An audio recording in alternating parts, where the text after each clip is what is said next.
ang burden of proof na may karapatan yung claimant na siya ay isang heir, no? Ay nasa kanya. Patunayan niya na yung kanyang siya ay napagkaitan at yung nabili mong property ay bahagi ng estate na dapat na nang namatay na dapat kasama siya. Okay? Now, considering na napatituluhan mo na ito, no? Nasa pangalan mo na.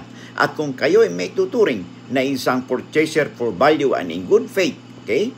Ay maaaring ito ay maging depensa mo sa nasabing claimant. Ang magiging cause of action na lang ng tita o yung claimant na yan ay habulin niya, no? Kung sino yung nagbenta sa inyo. Basta importante lang na mapapatunayan ninyo na kayo ay purchaser for value in good faith at kung kayo ay nakapossession doon sa lupa, malaking bagay po ito. Okay? So makipag-ugnayan kayo sa inyong lawyer for further information and discussion, no, hinggil sa inyong usapin.